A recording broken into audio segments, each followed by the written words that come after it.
Hey guys, welcome to the tape room. This is JB Bittner with Ohio State, and we're going to break down some power play clips here. We have Quinn Preston, who's going to help us dissect these clips. Okay, these first three clips here are all from practice. This is something that we do every Tuesday morning. I know it's usually at 8:30 or 9 o'clock in the morning. The guys usually got to shake them up a little bit to get them going on these drills. But what we're doing here is just going through our spots for releases. If there's a 50-50 puck or there's a loose puck, we want to know where all of our outlets are right away so that when we get in a game situation, we know where to go with the puck right away, and then we just kind of run some routes or things that we're going to try that weekend. But these are things that we do every week, and you can see there's kind of some other guys standing in the way there. They're just kind of optical or visual obstacles for our guys to make passes through, or make it a little harder to make plays. But we usually have one unit going, the other unit just kind of standing around in zone. But the biggest thing for these drills are just muscle memory, where when there's a loose puck, our guys know where everybody is on the ice right away, so that if they don't have time to make a play, they know instinctively where the guys are on the ice. And we do this right at the beginning every week and just go through these progressions before we even start practice. Yeah, like JB said, it is repetitive. It is early in the morning, but it definitely helps in a game situation. A lot of loose pucks, teams in our league tend to bring everybody and try to rush and put pressure on us, because obviously it's the hardest thing to make a play under pressure. And I think this really just makes it easier for us, because you really don't have to think as much. You just get there and you can move it, and you just got to really trust your teammates to be there for you, and you need to be there for them in those spots. So you can see in these clips too, I start every puck, and we do some different things. Like we'll do 5 pucks and we'll time it to see how quick everybody can touch it. But on these ones, I just dump a puck in a corner, and it's kind of simulating there's been a shot on net, or there's a loose puck in the corner, and there's going to be a 50-50 battle. And everybody goes to their spots right away. And we try not to handle the puck or move it around. We try to just get it quickly, reset it, and then attack. It's very monotonous. We do this for about 15 minutes, like I said, every Tuesday at the beginning of practice. And then you'll see here in the game clips when we go through, whenever guys are getting pressured a ton, our guys typically know where everybody is, where all of our outlets are on the ice. So those are 3 things that we like to talk about a lot: is where our releases for our guys, win the 50-50 puck battles, and then you usually got 3 to 5 seconds after we've won one of these battles to attack where the other team's out of position and they're not in their structure yet. And that down the stretch towards the end of the year, we really started to find our groove with our power play with this. Winning a puck battle, finding the open guy, and then attacking, not taking time to reset it or get it back up top and everybody get to their spots. And a lot of these clips, when you watch it, you can't really tell if we're in a 2-3 or an overload or a 1-3-1, or it's just winning puck battles and knowing where our releases are right away. Yeah, and right here, like Bitsy said, we worked on our releases, and the puck's on the wall, me and Grant are battling, and I know Carson's right there, so I literally just try to pry it off the wall. And we've been trying to do a thing where we attack quick and get the puck to the other side, because it makes it really difficult for the penalty kill to switch sides, especially if they're like collapsed on one side like this. The one guy's kind of out on an island, so that's what we've really been working on. The intensity, like I said, winning every battle and winning races to the pucks are a really big thing that we worked on, and it really helped our success even in practice. You could tell we started scoring more goals. And Quinn's one of the best players in the country at using his stick, not just on the power play, but the forecheck or off of faceoffs, of just getting his stick on it. He uses his speed really well just to keep plays alive for us and keep things going. And you'll see a lot of him on these clips just getting like a tick, just getting his stick on the puck to kind of keep it alive. Like Quinn said on this goal, there's a puck battle. It's very similar to the practice clips that we went through. Not the exact same shape, but all our guys know where the outlets are. Now we get this puck, and then there's no hesitation by Carson. He can almost sense that they have 3 guys in the battle, and he can almost sense, like, here it comes. As soon as I get this puck, I'm going to attack. And you could see him lurking just off the pile here. And As soon as he gets it, boom, he's going to the net. He's attacking. Tanner makes a big time shot. And at the time, that's the game winning goal there with 3 minutes left. That put us in a position to win a Big Ten regular season championship the next weekend.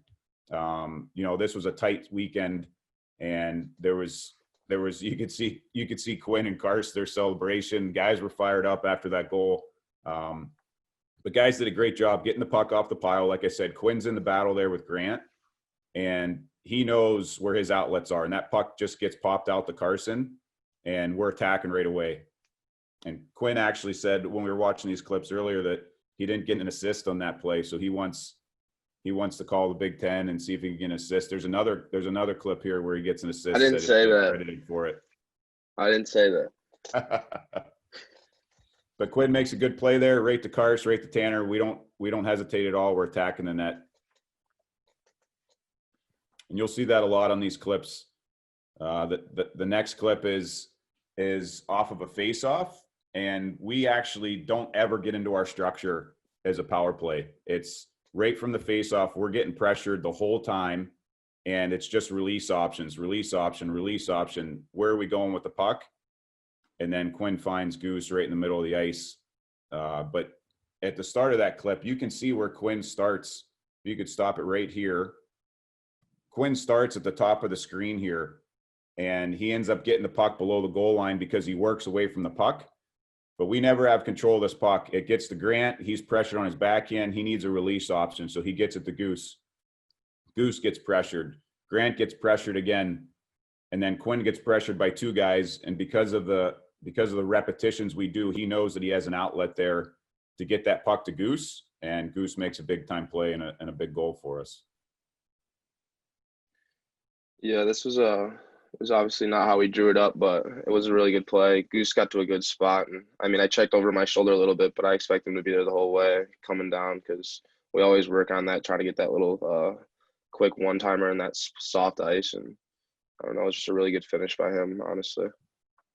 And that's one of those clips where we're never in our structure. We got guys in different spots. We never get to where we want to be as in our power play setup, and but it's all about release options, winning 50-50 pucks, and then finding your outlets right away. Obviously, you put your skilled guys on the ice. Goose makes a great play. Quinn makes a great play. Grant makes a great play. He kicks the puck off of his skate and then gets it down low to Q. So there are some high-end plays being made, but it's repetition and practice, and then it's also knowing where your outlets are going to be before you get the puck so that you can make those plays. So, yeah, like I said, you can tell Goose is high right here, and I knew he was going to be coming down, so I kind of just checked my shoulder. And we usually Gustav will be, like, higher on the wall, and I'll be, like, the middle release guy sometimes, or we flip-flop. We tend to flip-flop. So right here, I was the first one on the puck on this side, so I just went down, and I knew I was going to have a chance to get it to him, and he was going to be open. I just knew I had to get past those first two guys, so I really just tried to be as fast as I could and as clean as I could with it and get it to that spot and let Gustav do the rest. Well, this clip here, can we stop just right at the beginning of this clip? One thing I love about this clip, and this is the first 50-50 battle of the power play, and we talk about face-offs and being ready to go. We actually lose this face-off, and this is what I was talking about earlier with Q, is he does such a good job of keeping plays alive for us. It's not always get the puck and stick handle it, but if you watch him here right at the beginning of this clip, we lose this face-off, and Quinn gets the first touch on the puck, which is huge. Because if he doesn't get first touch, they probably get it clear. Quinn gets that puck. He keeps it alive. Now there's two 50-50 battles that occur there in the corner. So Quinn keeps his puck alive right here. Now there's a 50-50 battle.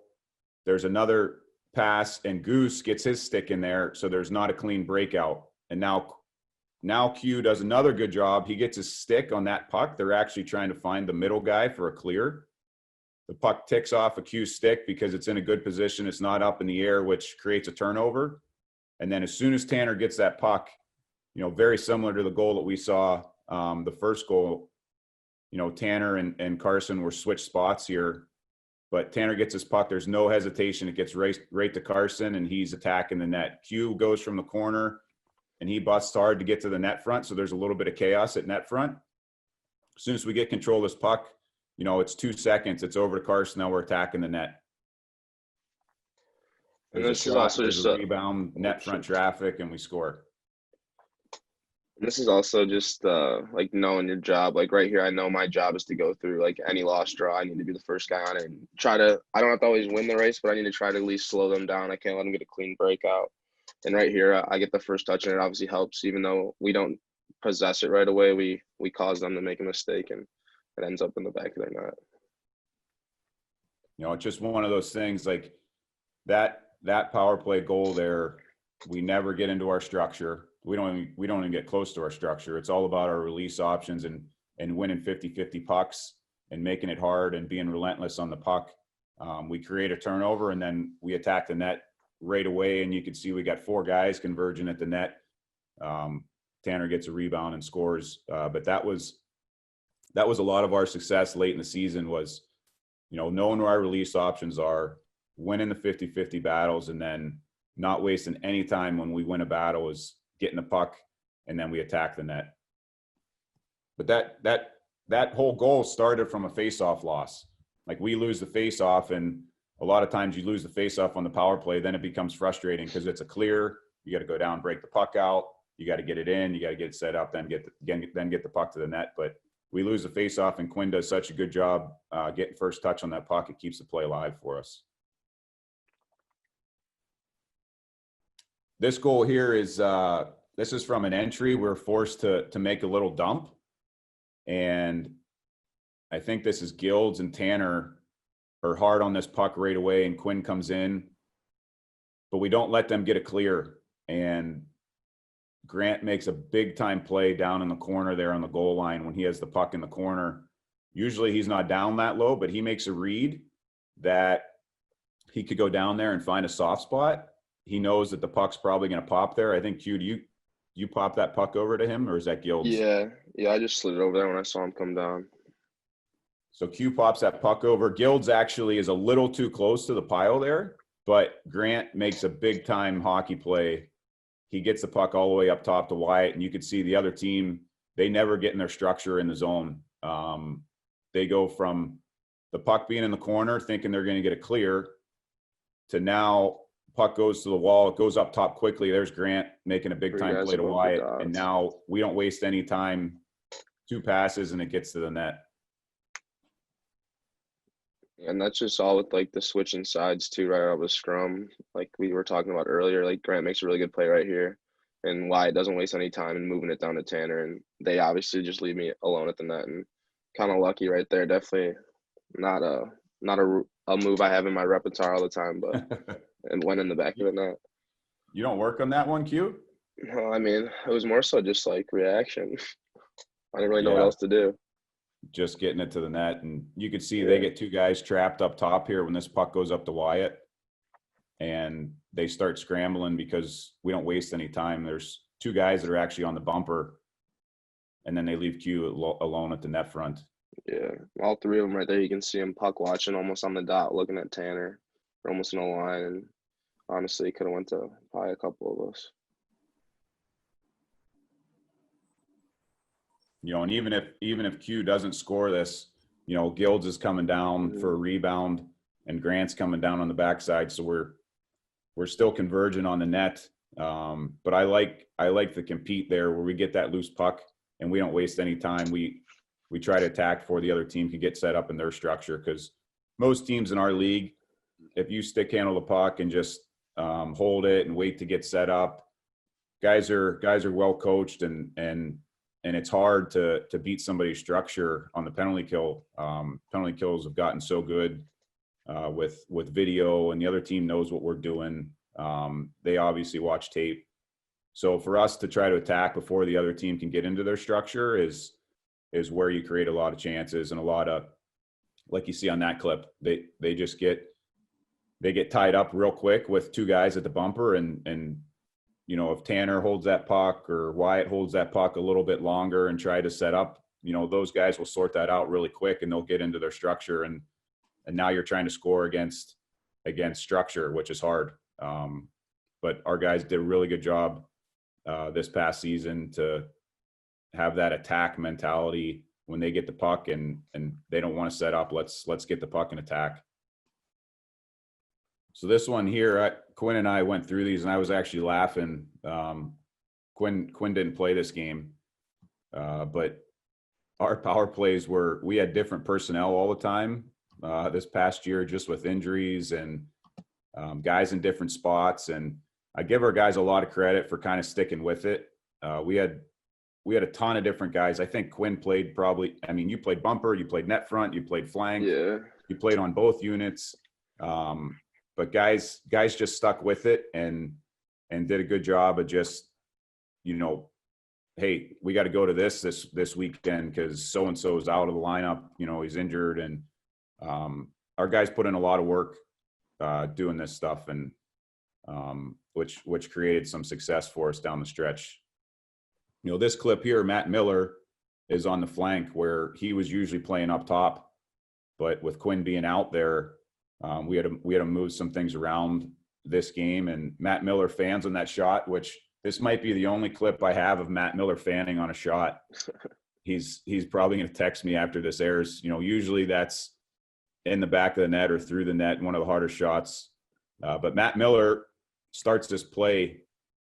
He fans on this puck, but he goes to get the loose puck and he wins that race, and he knows where his outlets are. He's got an outlet up. He's got an outlet to Carson in the middle, and his other option is get it down low to Tanner, and Tanner makes a big time play. Their guy reads the play and actually tries to cut Tanner off, but Tanner, being as strong as he is, just out muscles here, and then no hesitation by Tanner. He's attacking the net. He's got Goose up top where he can make a play to, or he's got Carson back door. I actually think this got disallowed. They said Carson kicked it in, but Yeah. But like Bitsy said, I didn't play this game, but this is really just a tribute to our guys and our team. It's a battle to be on the power play here. It's not easy, and there's always guys ready to fill that spot. And I think everyone, when someone does go down, people are ready to fill those spots, and everyone on our team really always does a good job when they do. They take advantage of their opportunities because obviously they're looking for that opportunity next year if they don't have it this year or next game or whatever it is. So I think that's a big thing about our team. It's definitely not easy being on the power play. It's hard to get there, and once you're there, you gotta do what you can to stick. And I think that's a really good thing about our team. Everyone can be there. Just you gotta be consistent.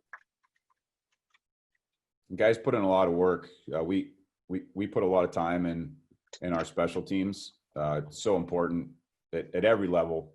But college hockey, if you get 5 power plays and you don't score on any of them, and then you get one late in the game, that one becomes really the only one that's important. It's not necessarily your power play percentage, but sometimes the timing of the goals. We put a lot of time with, before practice, guys are out there, and like you saw at the beginning there, guys were going through some mental reps of, just 5-on-0, and then usually that day, later in the day, we'll work on it in practice again. Wednesday, we typically work on the breakout where, Killer's sometimes working with the penalty kill forecheck. And then we do more in zone. Thursday, we hit it again. But there's a lot of film time. Like Quinn said, there's a lot of competition to be on the power play, and there's a lot of work. We don't just throw out 5 guys and hopefully they can get it done for us. There's a lot of work, and our guys do a really good job of putting in the time and putting in the effort to make things work. Our team knows how important this is for our success, and Quinn's one of our leaders, and he does an unbelievable job with just competing on loose pucks, which is the key to success on a lot of power plays.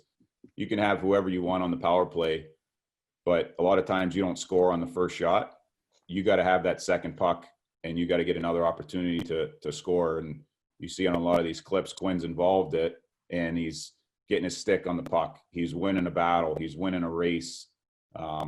He's getting to his release spot, and Quinn does a really good job in doing those things for us, not only on the power play, but 5-on-5, which, this led to a lot of our success on the power play this year. 20 goals on the power play this year. You're shooting for 20? Yeah. All right. It's an end goal. That put us up there. Yeah. No, I'm just kidding. I mean, I'd like that though. Thanks for watching the Big Ten tape room with me and Bitsy. Hope you guys have a good day.